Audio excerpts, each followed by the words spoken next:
Hello, everybody, and welcome back to the channel again. Wanted to just take a brief moment to talk about some things Superman, the new Superman movie. Oh, goodness, is about a month away. It's a little bit more than a month.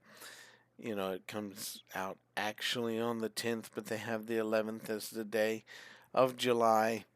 Today is just a little bit before that, you know, in the month of June.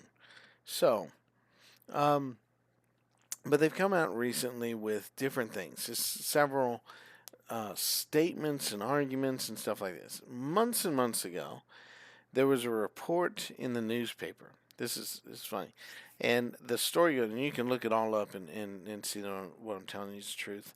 I'm not that great of a video editor where I can pull everything up and pop things on the screen and all that. But I can tell you this stuff, and you can write it down or you can calculate out yourself, and you can look up the stories yourself as well.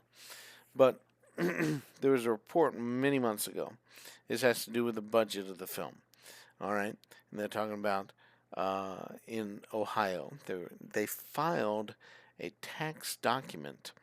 Okay, so for those of you who are weird about this, just stay with me, okay? Just follow me along with this. If they file an actual document and say this is the money right here, and then they come out later on and say, oh well, no, our budget was like 100 million under that, 100 and let's just say right, 100, almost 140 million dollars less. Then or even more less than that. They won't necessarily get in trouble. They might get investigated for saying such a thing, but they won't necessarily get in trouble because when the document's there and then they say something like that, they may have to show receipts for the document they actually filed. The law is going to go toward what they file. Okay, any kind of legal proceedings. So, for instance, tax evasion. Um, you understand what I'm saying? You claim this much money and then you're getting this much of a tax discount or credit from such a thing, but you only spent, less than that. Uh, there may be other words to this. The legal stuff is not my question, but but the fact of the matter is, and if you're a fan, of movies and you want to, and you see these box office projections and these things that are being said, just start by saying, well, what's the truth about this stuff? Um, and I've kind of slightly lost my train of thought because I'm trying to think of two different things to do at the same time. But there's been several reports of different things they're really amazing. It's just, and it's been going on for a long time. Captain America 4, Brave New World, came out. They said, "Oh, this is the budget." It's like, that's not the budget. People disputed it for a long time. I want to say it was before that this report came out that the budget for Superman was noted at 363 million 800 plus $1,000, and it had all kinds of numbers down there. And I mean all kinds of numbers, meaning just the numbers down to the end of how much their budget was, and how much was spent in Ohio, and what the tax credit was going to be in Ohio, and stuff like that. So all of that is fine. I mean, a report comes out like that, and it's time to just say, okay, that's quite a huge budget. Okay, why? And I'm gonna jump around a little bit and kind of give you different things in this. So why? Why is that the budget? Well, if I remember right, when I went and looked, I think this is what I found out. Was that I think this is right. You can somebody correct me in the comments below. But back when Superman Returns came out, the budget was noted to be over $250 million. And that was astonishing to like everybody. Now, if you don't know the story of how all this came to pass, of course, uh, Christopher Reeve's Superman movies came out from the 70s through it's like 1984, I think it was. The Superman 4 Quest for Peace. Might be wrong about that number, but I think that's correct. I think it's 84. But it could be 87 or 89 even. I'm not 100% sure. Um, but I think it was less. But anyway, check it out. You know, see what year it was. I didn't research, try to figure that one out. But then after the Quest for Peace, and the Quest for Peace there's a great story about canon and the Quest for Peace, and the budget problems and changing things and all that happened then. There's just this beautiful. There's a documentary about it, so go check it out. It's a fascinating story. But after the Quest for Peace came out, then they started working on other possible movies. Of course, tragedy happened with Christopher Reeve, and whether or not he was going to come back to any movies is not the question. I think he would have, had they come out with something that was really good and said we're gonna do it right, the budget's there, and all that, and canon's not involved, and you know, got everything right. But anyway, they were working on something. Well, they had to scrap it, but every bit of money that they put toward that, they just call it a Superman budget. So then they did another and another and another. And there's The Death of Superman Lives is a documentary by John Schnepp. You can watch that and see what happened to the Tim Burton Superman Lives movie. It is a fascinating story as well. That's probably the most elaborate version, and um, so it's interesting.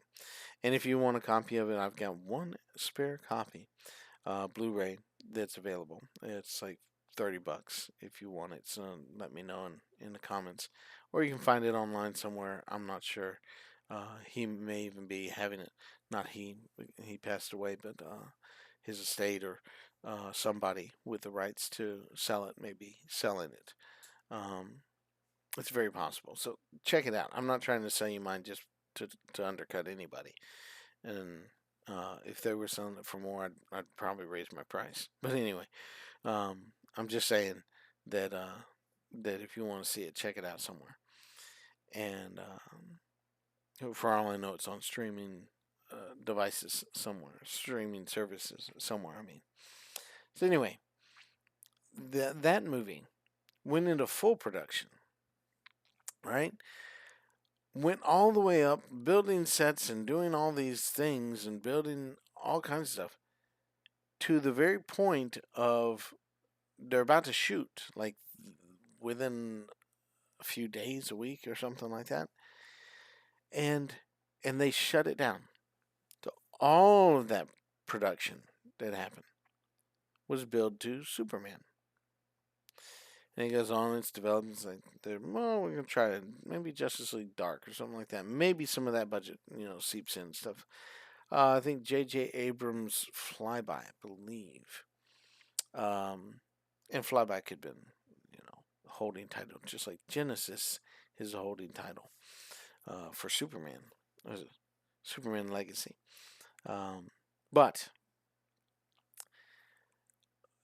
those projects then get coupled together and put together and pulled together. I forget exactly who said it or where I heard it, but I think I heard it from the mouth of Bryan Singer in an interview. But Bryan Singer came along and had this idea for the movie Superman Returns, put it together to follow up basically Superman 1 and 2, and I would even say Superman 3. You could say Superman 4.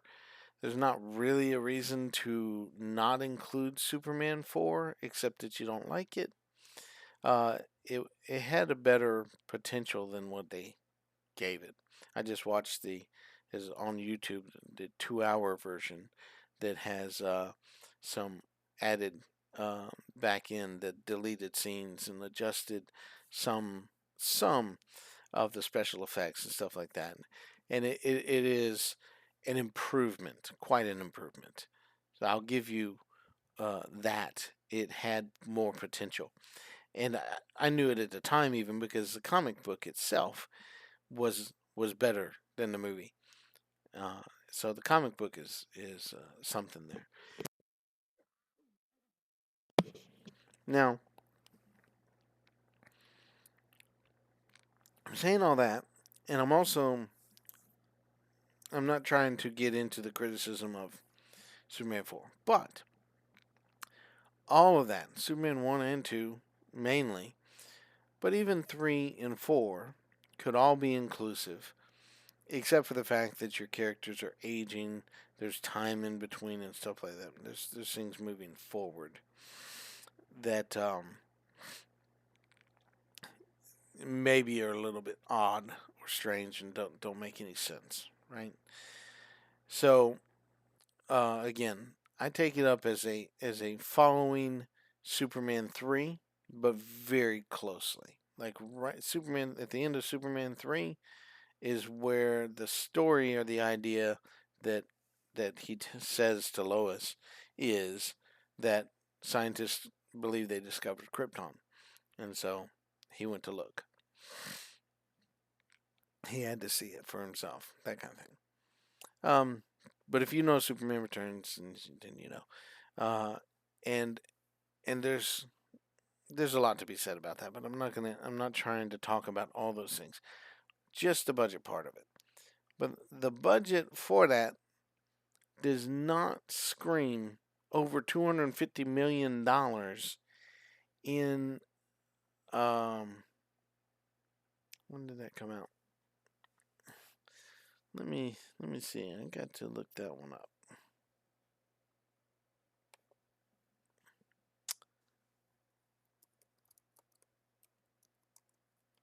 Superman Returns film. Oh, come on. Set 5 years after the events of Superman 2, just like I said there. 2005. Alright, so 2005, and since I'm here,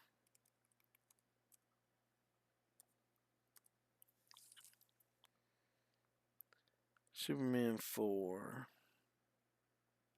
1987.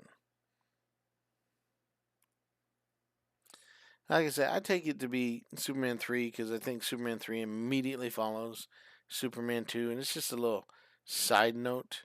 And Lois is off, uh, you know, and just and just makes it back. Yeah. So I include Superman 3. Superman 3 is 1983. Superman 2 is a 1980 film. But what I'm saying is, it's an episode in the life of Superman. Is my idea of it.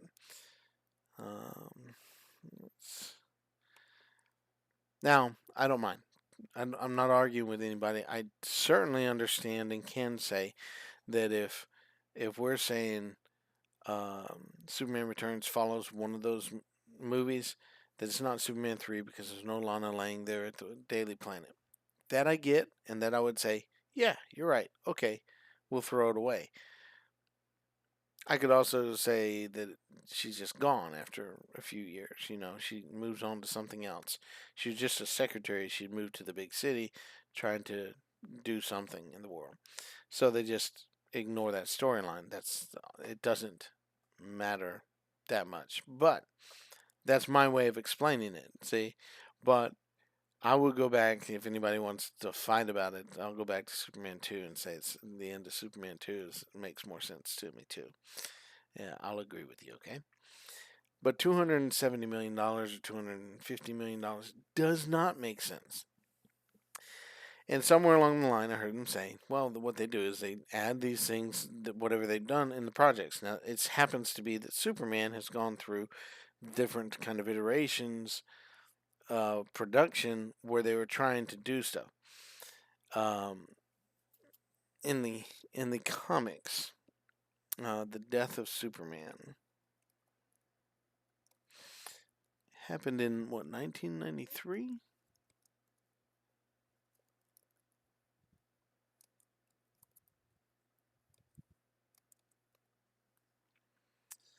Um, 1992 and 93. So it's always something that yeah, they were building that one up. But when that happened, the studio took a weird turn in life. And they already had weird stuff. Go listen to Kevin Smith's story about Superman Lives and the script that they had produced. And this, uh, he had written a script that was being changed because they were throwing stuff out from it. However, however, um,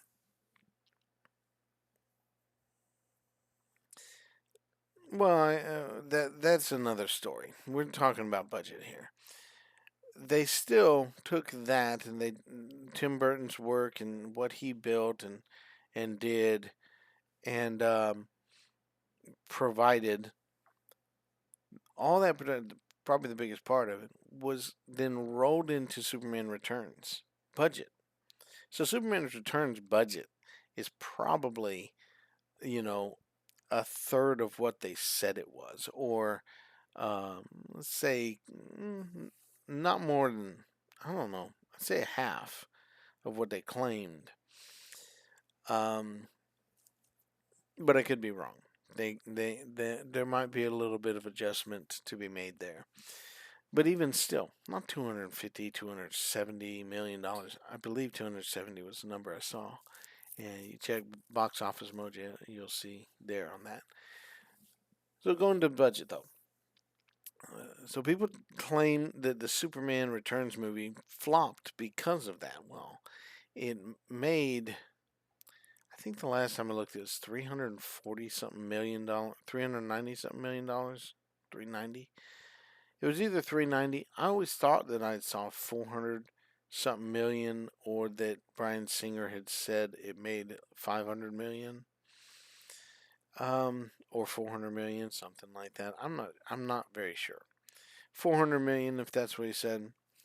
My numbers are a little fuzzy on that. It's just been a while since I've been back to that, and I may go, watch some of those old behind the scenes stuff again and try to catch up with that, or an interview with him, um, regardless of what's happened to him.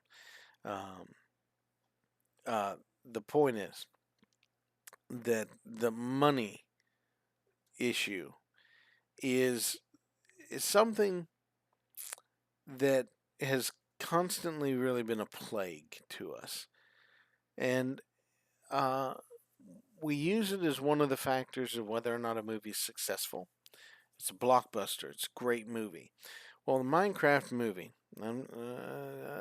however much you might like it, the Minecraft movie is a very bland, blah. Forgive me for calling it junk movie. It's not a masterpiece of cinema. It's neat. A lot of the things are cool visuals and stuff like that. There's um, humor to it and things like that. I'm not downing on it. I'm just saying the money that it makes is not commensurate to it being some kind of fantastic storytelling opportunity. And There are movies that are spectacular stories and don't do well at the box office. Um, right now, Ballerina is out. Now, two things about it. It's it's it's very good. It's a good movie, but it's telling a backstory that we didn't get. If you're a John Wick fan, you didn't get a backstory with John Wick. You get all this backstory by telling you, that he's involved with this person. He meets with this person. He goes to this place. You know, so you get sort of a back story that is left to your imagination. So they go back and do a backstory with the Continental miniseries, which I think is um, 3 episodes. I can't remember. You check. Let me know. Check it out. It didn't seem to be very popular when I looked into it. But it's a backstory though. Okay, and then this is a telling the story of Ana de Armas's character, um, Eve, and it tells the story from the beginning. And I'm not gonna play with it or anything else.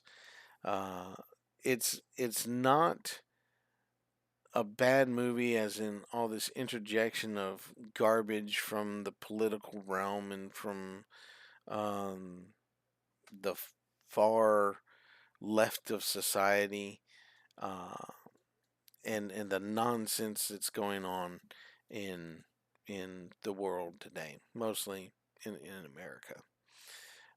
It's not. It's not. It doesn't have that kind of interjected stuff in it.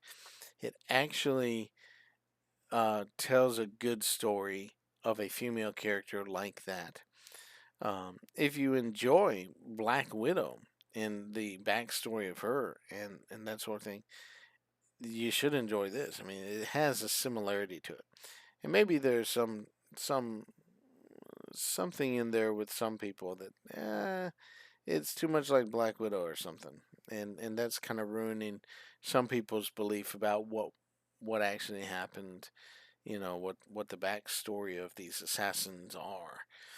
It is revealing to that because it's telling that story, and that's not a spoiler. It's just unfortunately, if that does spoil it for you, yeah, that makes sense for some people that want to be thrown into a world and just say, "Oh, well, this is just the action of the world," and oh, let me speculate on all this little stuff.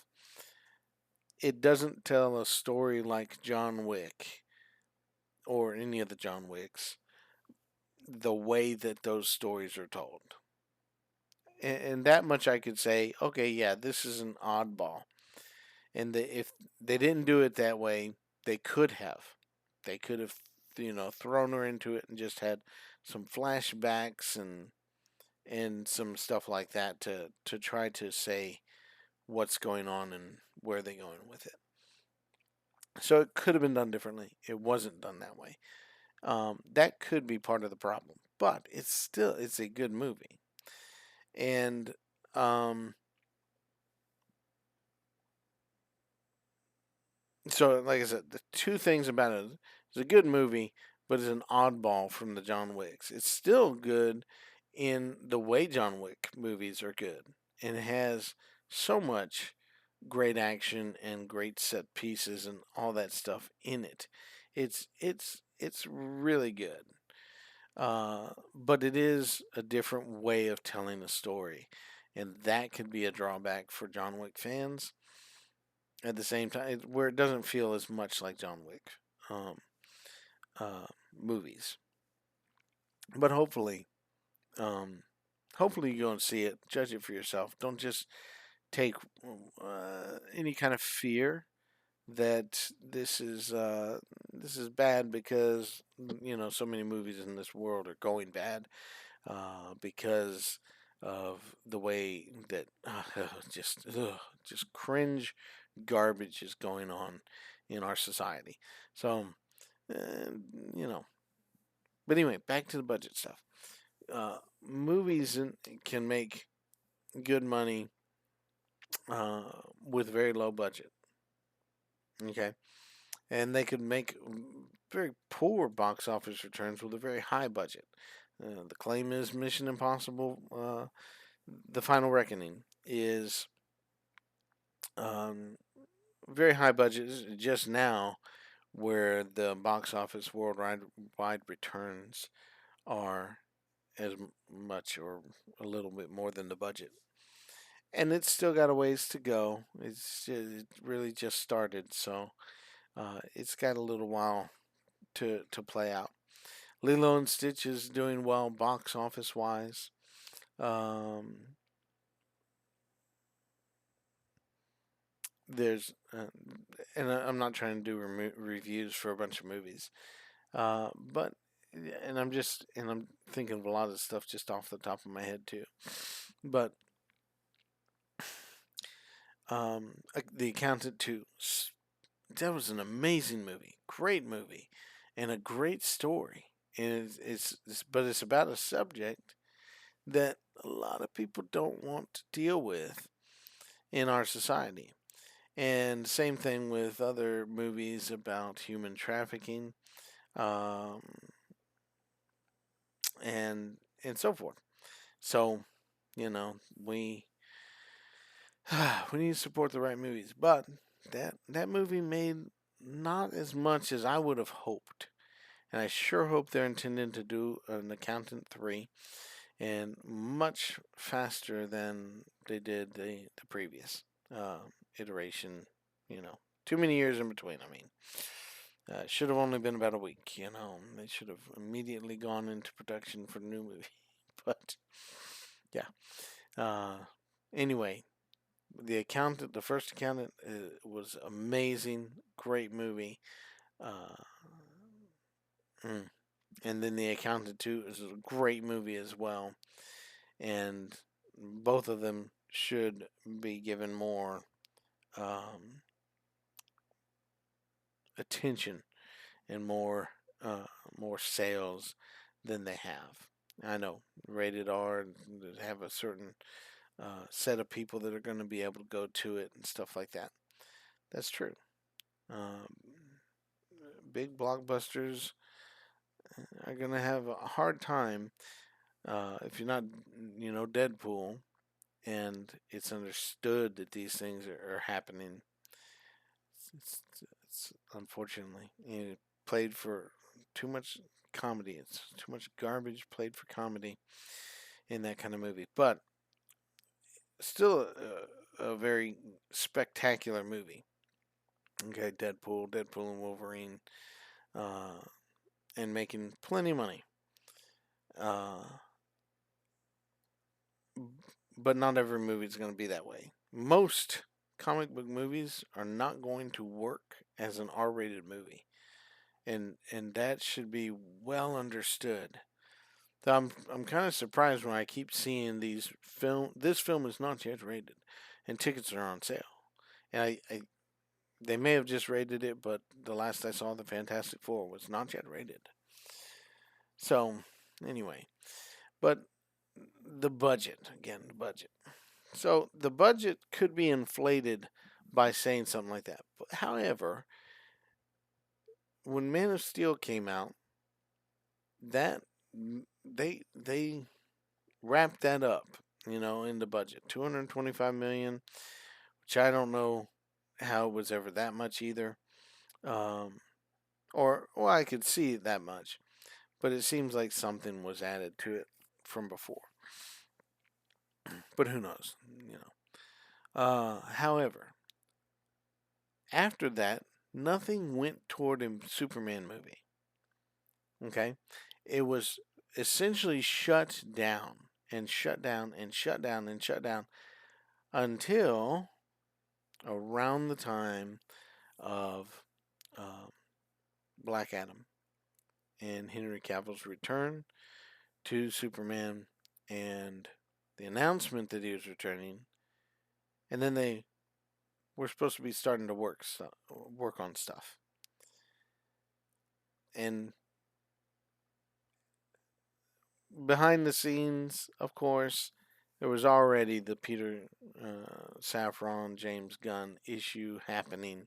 They were already being brought in. He was already secretly writing a movie, and he knew that, and so forth, and other people knew that.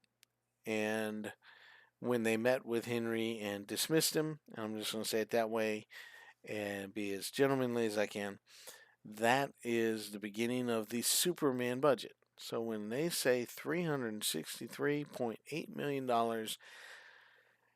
on a tax document, a legal document, that's the money, okay? Otherwise, let them release an actual figure elsewise. He just comes out and says, what makes them think they know what our budget is? You reported it. Okay, that's what James Gunn came out to say. He says it's nowhere near that much money. And then the speculation, I think it came from James Gunn, but I could be wrong about that, was it was somewhere around 180 million. I was like, no, that's not so. We already know that's just not true because it's a tax document. And I'm not really fighting with people about that. I can just have it in my mind, and mostly did. Hey, that's that's what I've got. I know what the budget is based on this. Now, why it's that much, who knows? Maybe it's a bunch of actors, and therefore a bunch of insurance that has to be paid, or and other stuff like that. I don't know. All right. Maybe that's the working budget, and then they come in under budget after that. Well, they would have said that if that was the case. They didn't.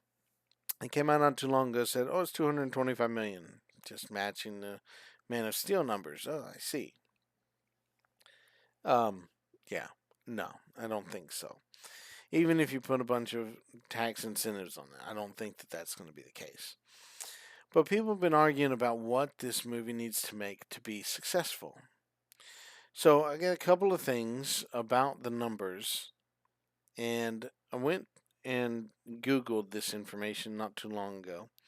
And AI gives some misinformation. Please don't believe AI. When Google throws up that first thing and says something, don't believe that. That's nonsense. Okay.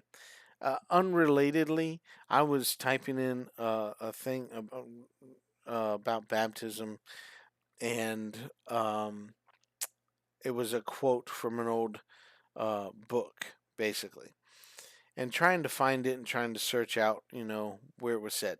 And I put it into Google, the quote, and Google AI popped up and said, this quote is from the National Institute of Health. And it gave a link to an article. And I went to the article, couldn't find any word like baptism in the words that were being used in the quote. So it was a bunch of garbage that the AI gave me then. Right? That's complete garbage. Well, anyway, this is just a little bit somewhat misleading, okay? But it is going to give you misinformation. Don't believe AI. All right? Don't believe the AI stuff. It's programmed, and people are saying this wrong, and then therefore AI may take that statement wrong and use it, and it's just not right. Den of Nerds came out and basically said this information that the rule of thumb is 2.5 times the production budget and the marketing of the film. If you add those two things together, then you multiply by 2.5. Right. That's not correct. And Den of Nerds said that in their video, and they might have been a slip of the tongue or a slip of their thoughts, because they have a little bit better idea about this usually. At least that's my impression. But again, that's not correct. Fact of the matter is, the figure's been for a while. and several people have said this, that is 2.5 times. Now, this is a combination. 2.5 times is a combination of different numbers, but 2.5 to 3 times um, the total budget. The total budget. That's why I've always heard right, because they didn't know what the marketing was and stuff like that. So people have been speculating. They speculate all day long, and every time a movie comes out, they're speculating on this. Why? So they try to figure out marketing. The speculation about marketing has always been about 30% to 50% of the total production budget. So you have a $100 million movie, $50 million gets spent on marketing to try to get that movie out. You have a $10 million movie, you're spending $5 million on marketing somehow. Now it's not as tentpole, so then say $3 million. $10 million movie, $3 million on marketing. That's the 30%. So 30 to 50%, 50% being the higher, bigger budget movies that are really trying to get their name out there, put themselves on the popcorn buckets and all that stuff.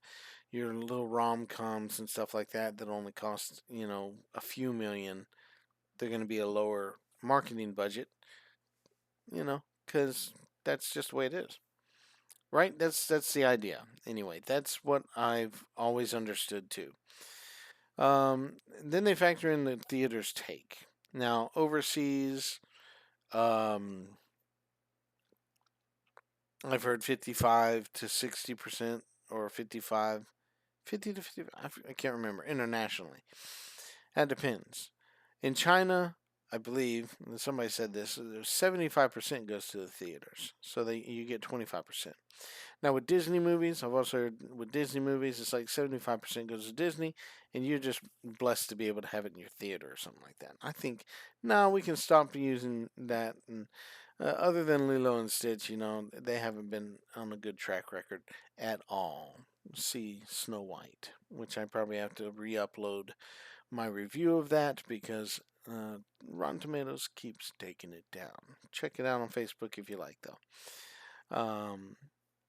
But, and I think I did one on here. I'm not sure. Can't remember right now. There's so much going on. However,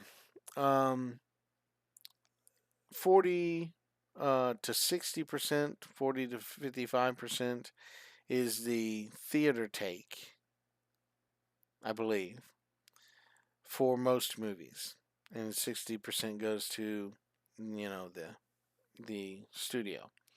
If I have those numbers reversed, that's fine. It doesn't make a huge difference as far as the final figures. So that 2.5 figure is saying the 0.5 is your budget times 0.5 equals, the 0.5 is your 50% for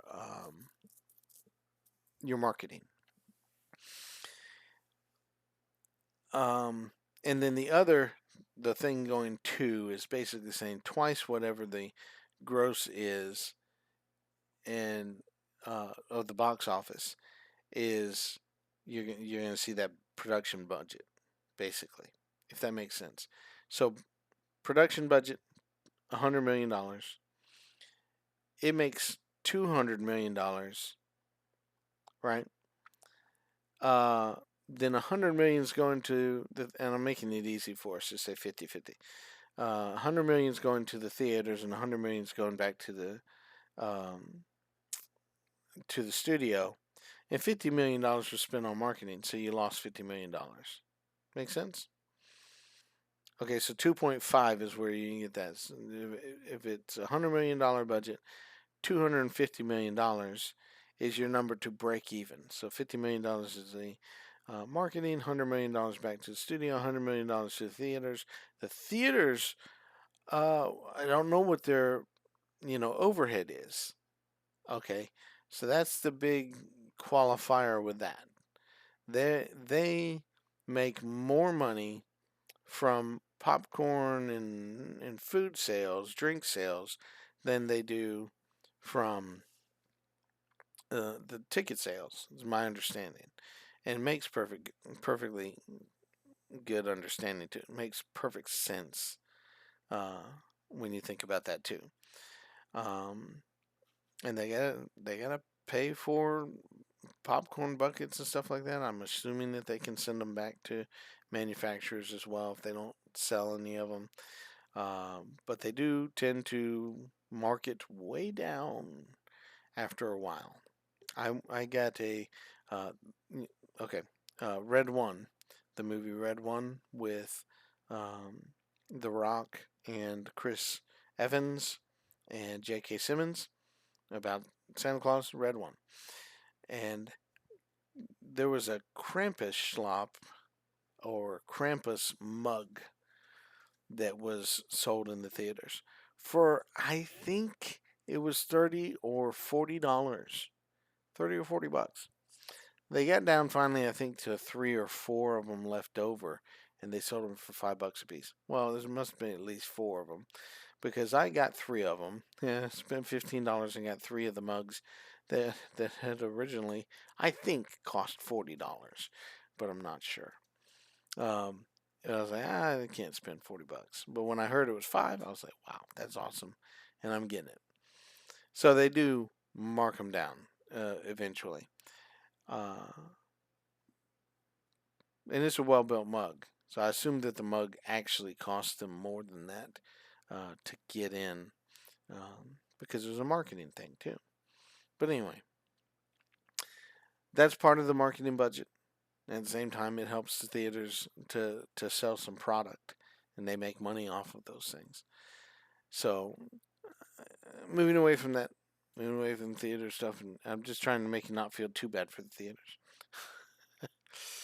However, talking about these factors, that's why 3.5 comes in. And that's a good rule of thumb. Then the bigger budget movies sometimes will spend more, have Super Bowl ads and stuff like that, and things where they go and spend a lot more money and they make toys and everything else. Sure, the toys should take care of themselves, but they'll put that into it. That's part of the marketing. While it's marketing to sell the toys, it's also marketing to sell the movie. And then the a TV commercial, and a and um, theatrical trailers and trailers that are now released online, and the cost of putting people into San Diego Comic Con and stuff like that, which they can recoup a lot of that with sales of memorabilia, signed pictures and stuff like that. It just depends what all is going on, right? So it shouldn't factor in as much as it does, but it does. The marketing number factors in. So they go up to 3 times the budget on the higher end of that. So 3 times the gross box office. Or three that's what it should be in order to break even or make some money, start making money. Now that's some. It depends on what those movies are. And so we have to take that into account. So I'll lean toward the lower end when I'm talking about these numbers, but it still exists out there that there's that number 3 times the budget. So when you say that Superman Returns cost $270 million, and double that is $540 million. So it made 390, and it didn't come anywhere close to making money. That's the concept and the idea. So you see, and then they say, "Well, that's a flop." Those aren't the big flops. The big flops are those things that are a lot of money spent on, and they don't make any money back. And there's definitely some that can be pointed to. I'm not going to go to those. Um, and I'm not going to talk about those because I want to stay on Superman from here on out. So if we talk about the gross receipts, um, or rather, yeah, what we need to get gross receipts for a total production budget of 360 million. $360 million. marketing budget, if you calculate that, of $145 million, the 50%, or was that 30%? It's probably closer to 40%, I think, is what I did on that one. But you add those numbers together, there's going to be over $1 billion to break even. Because what you can do is you can add the box office and the budget together. So 360, 300, 145 is 505 million. And you do 2 times that number, and you're coming up with the same thing as 2.5 of the total budget. Okay? So I'm doing the same thing. It's just how math works. It works the exact same. You have to make over $1 billion to break even on that. So that's the Superman dilemma. And it's not a problem with me. Maybe it can make that money. If it's a great movie and brings in all the audience, it should make the money. So no problem, right? But let's change that and say going and supposing they receive tax breaks and incentives, which aren't supposed to factor into it because you're doing total budget rather than incentivized budget, and they get the budget down to 225 million, like they said. They're claiming that, no receipts or anything, not proving it at all, just saying it. And I heard somebody say $140 million in tax, credits. I mean, Trump's a good president for tax credits and tax breaks and stuff like that, but do you think he's doing that? And they were doing this before. But anyway, maybe it is true. That could be. That's pretty tough to believe, though. $140 million off, which is more than a third of it. And if you looked at the receipts from Ohio, Ohio said about $37 million was spent in Ohio. The total budget's of $363.8 million. And $11 million is your tax credits. It's about a third. It's a little less than a third, 31% or so. But they're saying $140 million off of that to $225 million. Really? Because that's like, I think it's closer to like 40%. But anyway, I didn't do all those calculations as quick in my head. That's more than 33 or a third of the total budget. So no, I don't really think so. 225 million. And I figured that out simply, but if you divide 225 million by 2, you get 115 million twice. So 145 million is more than a third, okay? Quite a bit, by 30 million. Now, if that's what they're claiming, but they also put out this figure that it might be $200 million in marketing as opposed to the normal $150 million in marketing from all these other things.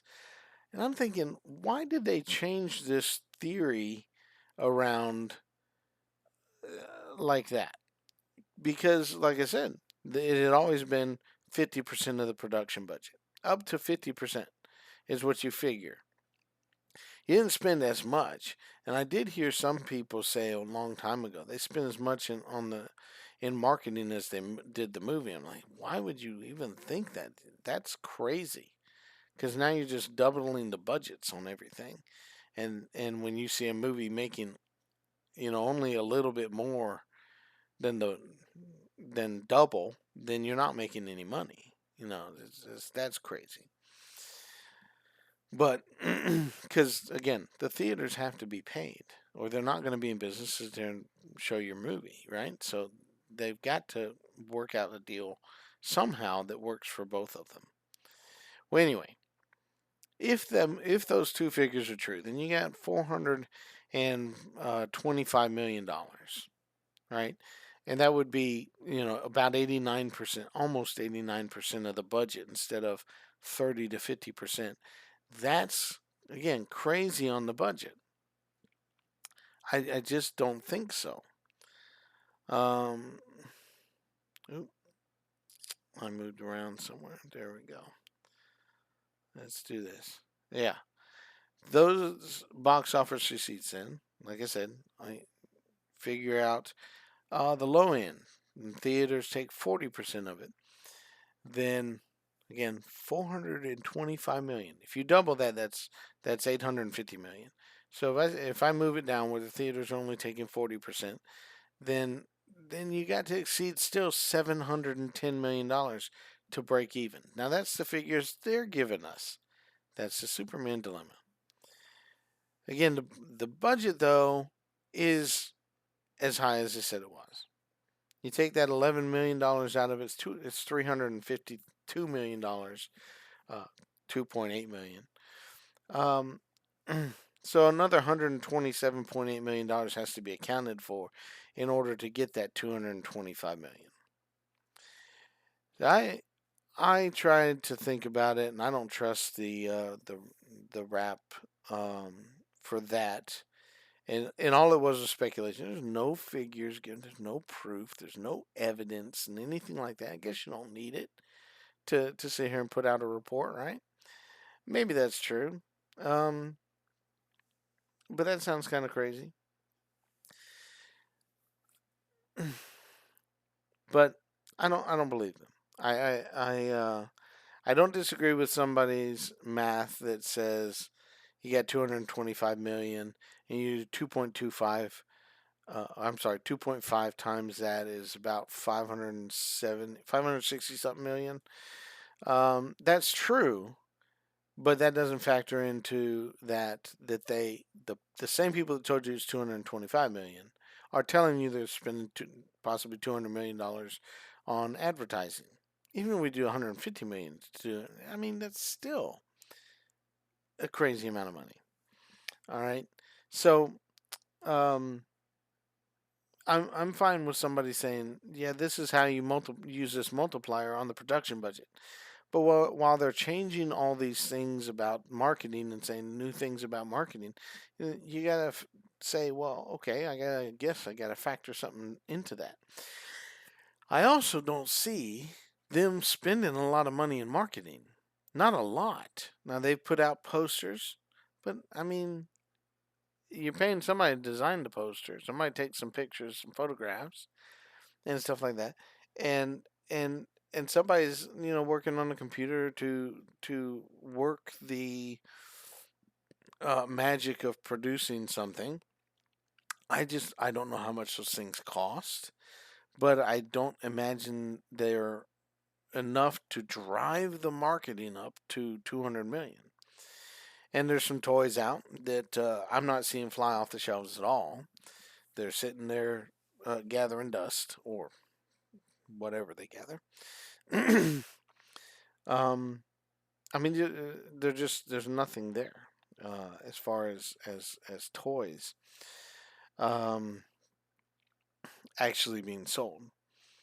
Um, and there may be a few things that are like, and there were a few things that I looked at and was like, well, that's interesting a little bit, and I might want to get that.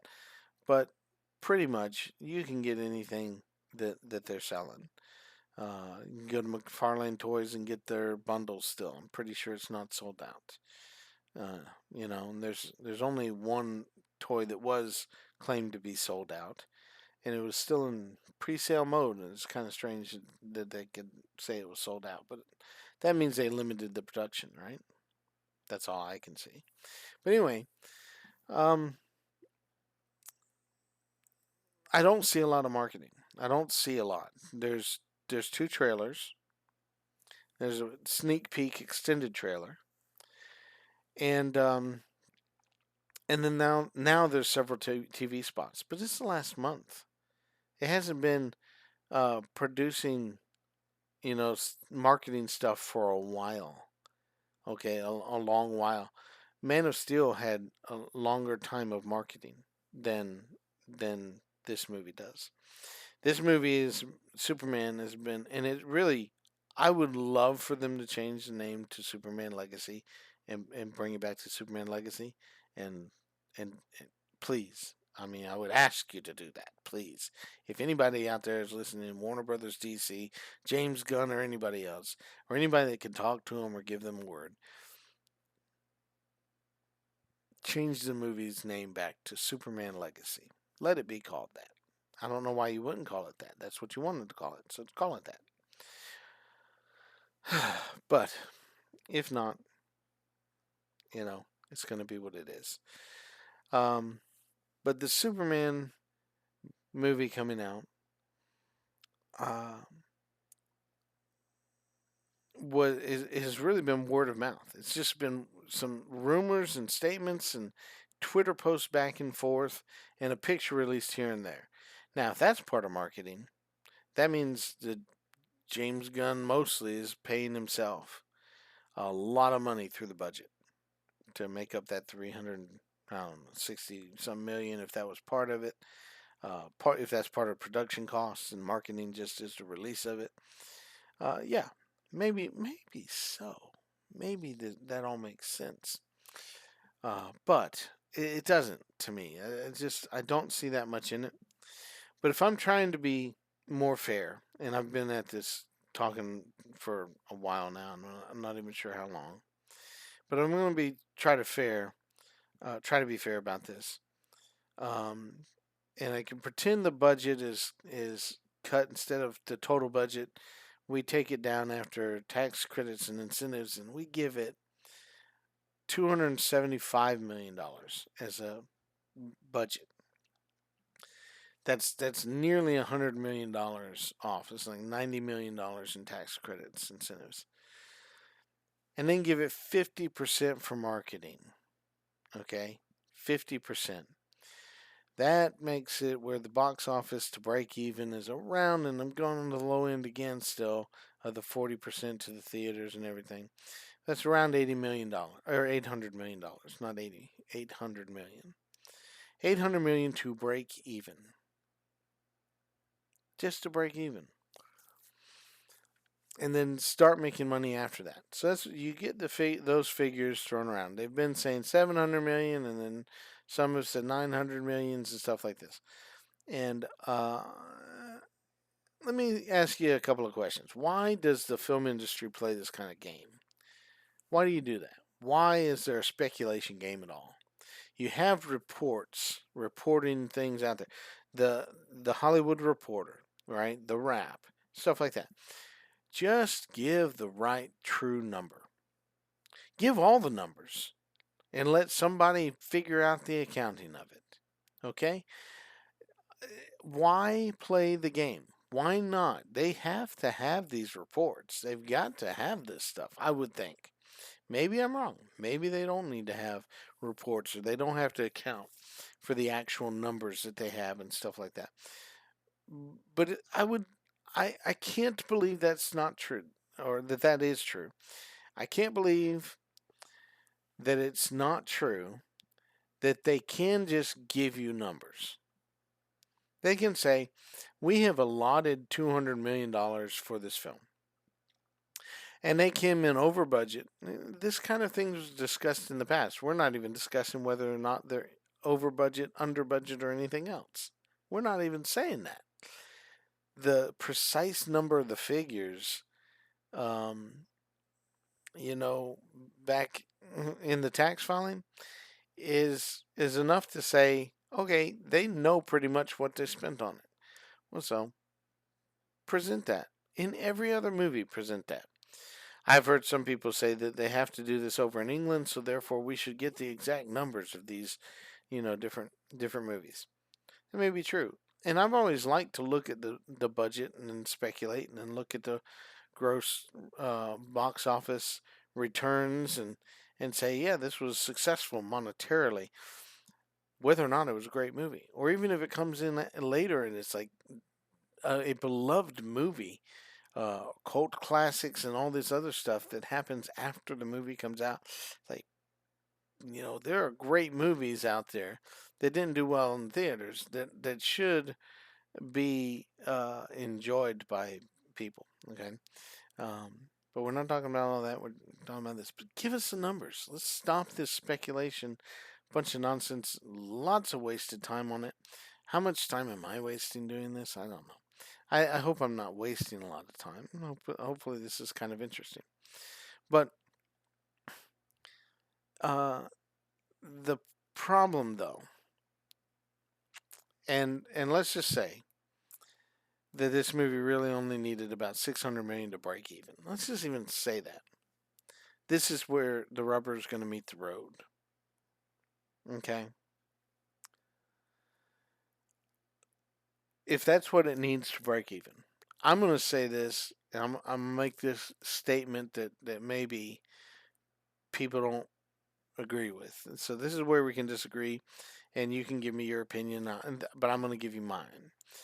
It's my opinion that the bigger point is this movie to be truly successful, to win the day, needs to bring in well over $1 billion to show that they have brought in the audience and healed wounds with a fantastically good comic book movie. Well over $1 billion. If it only makes 600 million breaks even, then we have got one of the most sharply divided audiences ever. And that sharply divided audience is not going to go and see any more of the announced and maintained projects of the DCU.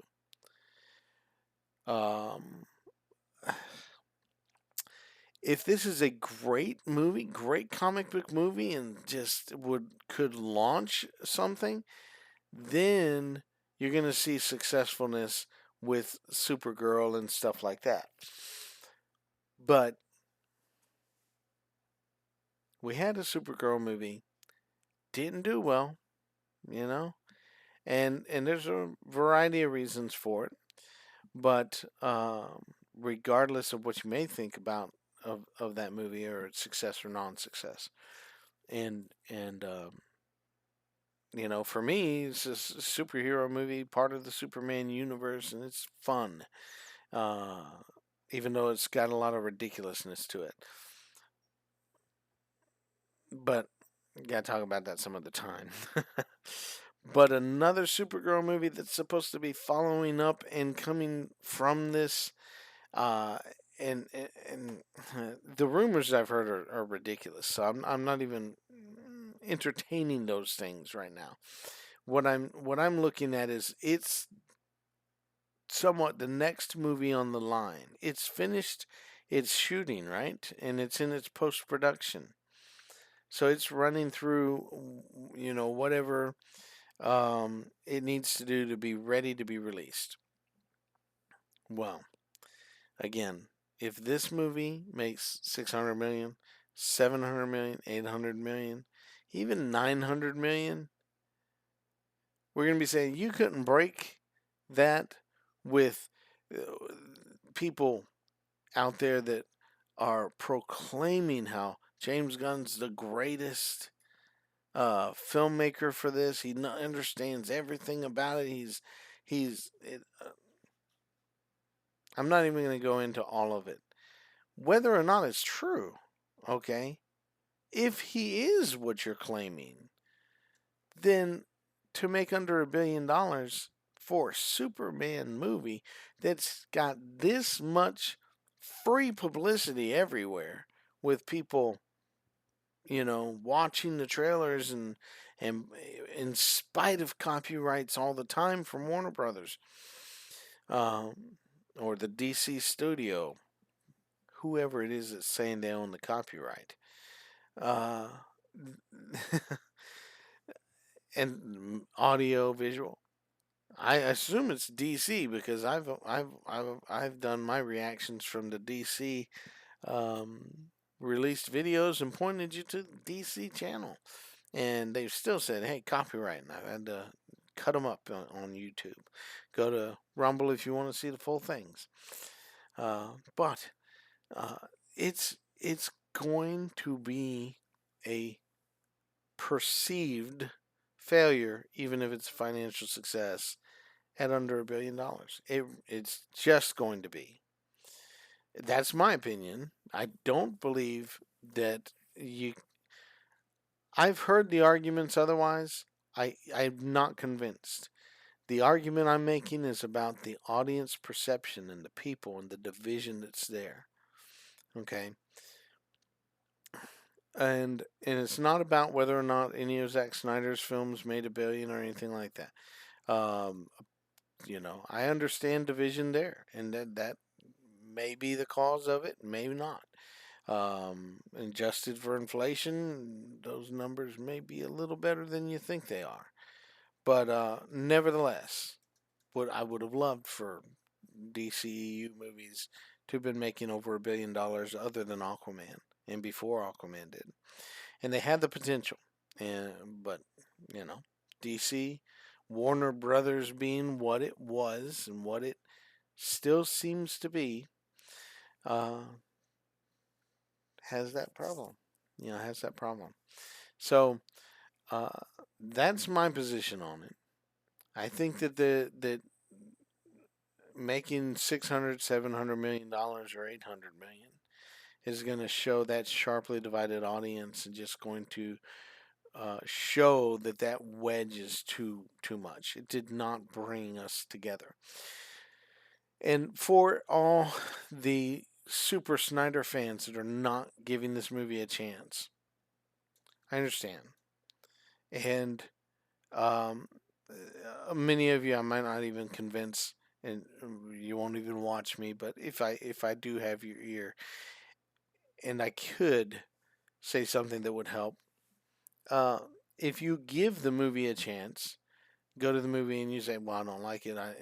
I dislike it because of legitimate whatever reason, not because I didn't watch it because I don't want to ever watch it."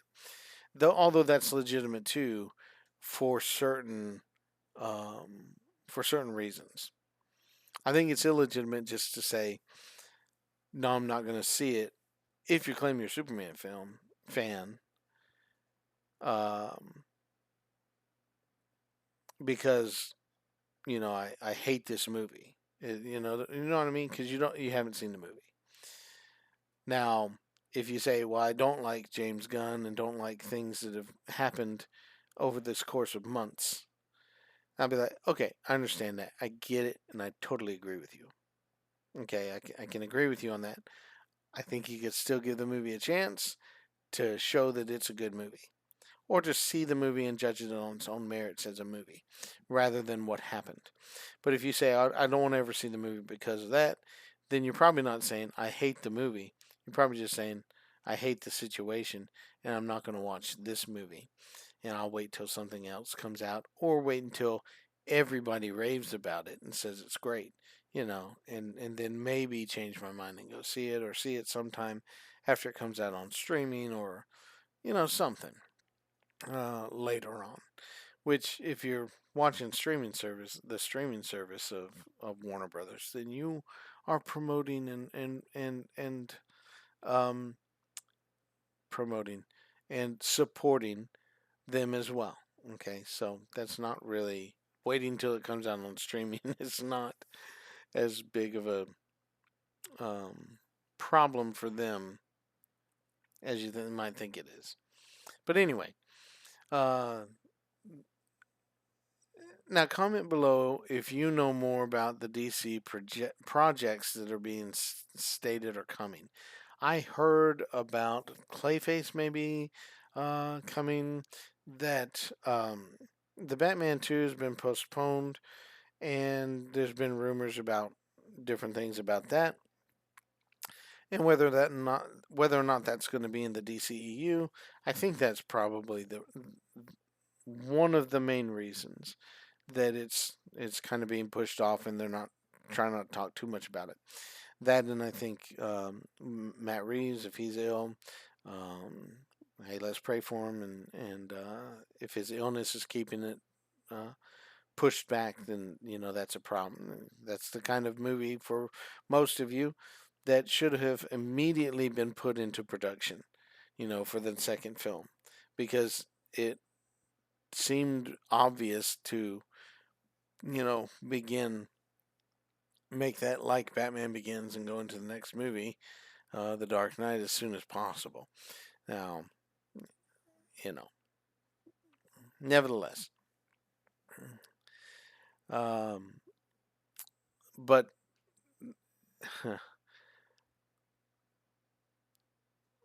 I'm trying to see how this could be wrapped up. What it really boils down to for me, because like I said, the divided fans and all this. Now listen to me.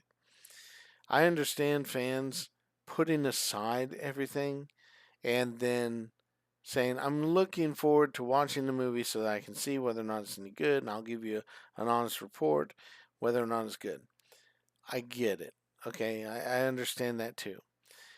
And some people on the other side of that are not giving the movie a chance are remembering what they've been told. Okay, and that's where the bigger problem lies. The studio, the filmmakers have lied to the fans and they betray the fans. Now, whether or not that's necessarily true for this movie, this may be a broader statement too, because it is definitely true in other places. Okay, we're talking about from Disney to Marvel to just all across the different studios and stuff like that. Um, they lie to fans, you know, and you shouldn't be lying to the fans. And there's a balance between the fan input and filmmakers making a movie, um, and trying to please the fans. People please the fans in movies. Deadpool versus Wolverine, Spider-Man: No Way Home. You do fan service, you get the fans in, okay, and you get praise from the fans. You betray the fans. I don't know. Look at Star Wars, and you get what you get. Okay? So with Superman, don't lie to the fans and don't betray the fans. Unfortunately, there have been lies. There's documented proof of this over and over and over again. I didn't go through all those things because I'm trying to more talk about the budget than anything else. But lies have been told, and the fans have been betrayed, have been stabbed in the back over and over again, mind you, by the studio and some filmmakers. And you know what? What can we say? After it happens so many times, we say we're not going to go see those movies anymore. We're not going to support this company anymore. That might be part of the problem with Ballerina, because if I'm not mistaken, it's division of Warner Brothers. Maybe I'm wrong. Karate Kid, you know, there's different things that can be said about that too, but it should have done better than it did. No matter what you think about the movie should have done better than it did. Okay, so I'll probably put up a review of that. I gotta go watch it again. I've watched it twice, actually three times, but I fell asleep during a lot of it. One of those, but um, I've watched it two times, uh, thoroughly, and I'm gonna go watch it again, and then I'll probably do a video review of it, because I like Karate Kid and Cobra Kai and all that. But it is what it is too. It's not super masterpieces. They are what they are, and they are cool and great for what they are. But anyway, um, I'm not going to keep on going with this. What my last statement was supposed to be is filmmakers, studios, stop lying to and betraying your fans and your customers. Stop. Why would you do that? Yet you do. Stop doing it. Stop doing it. Stop doing it. Somebody out there, somebody hears some of these fans talking. Call me up and give me some kind of job higher up in there and to say, common sense guy, shut up. Stop lying to the fan right there. Not hiding what's going on in the movie because you don't want to give away things, but lying about stuff and being caught in the lies all the time and betraying the fans because you don't give them what they are wanting. The audience is what you're supposed to be selling to. You got to sell them what they want. That's what they're going to buy.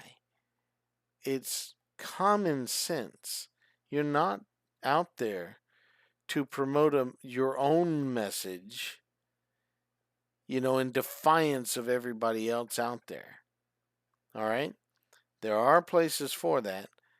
The major pictures to draw in the big audiences, you got to attract the people that are actually there wanting to see the movie. People like me. People like Tyrone Magnus and Den of Nerds and Geeks and Gamers and all kinds of others. Right or wrong on whatever opinions we may have sometimes from here or there, hey, we're still the fans. We're still the ones coming to see the movies. We're still the ones spending the time, spending the money to go see the movie. Okay? You make a great Superman film, I'm going to be there not only once, twice, I'm going to be there many, many times if it's a great Superman movie. If you re-release Superman 3 in the theaters, I'm going to see it multiple times in the theaters. You know that? If you would do that. If you really re-release the first one and the second one, I'm going to go see that multiple times in the theaters. Even though I have it here at home and I can watch it on my TV anytime. I went back and watched, episode 3 a couple of times of Star Wars. And I don't really enjoy those a lot, the prequels. But I like it okay enough to go see it a few times. That's the fans, okay? But I'm not going to go see The Acolyte in theaters. And I'm not going to go and get Disney Plus to watch The Acolyte or any other of that garbage that's being put out now for Star Wars. And same thing for Superman again. If you put out a great Superman film, I'm going to watch it multiple times. I'm going to go to it over and over again. That's the kind of fan that I am. I'm the kind of movie goer that goes several times. Okay? I go and I analyze and look at these movies over and over again. Okay? It's something that's enjoyable. And I just hope that gets through to any of you. It's a business. Start trying to make money. Don't lie and don't betray your customers, the fans, the people that love these things. That's really all I got to say. Comment below if you disagree. We'll have a respectful conversation. I'm not going to argue with any of you. If you make fun of me or something like that, I'll say, thank you for watching, and have a great day, because I do want you to have a great day, regardless of whether or not you like me. But I hope that you do have a good rest of the day in any case, and enjoy also the rest of the week. And this is the beginning of the week, and looking forward to a month. If you're anywhere near me, I'll see you in the movie theaters trying to watch Superman, or maybe it's Jurassic World Rebirth, or in another couple of weeks after that, we'll be watching the Fantastic Four, right? Yeah, I didn't quite catch the days, but anyway, looking forward to seeing you there. If I see you, if I don't, hope I see you here again sometime. Again, comment below. Let's have a discussion. We'll talk about whatever you want to, and look for some more kind of reaction videos and discussion videos. I've just got a few ideas to put out there for some people that are asking legitimate questions. So I want to give you a responsible answer to some of those things. So anyway, hope you have a good rest of the week. Bye.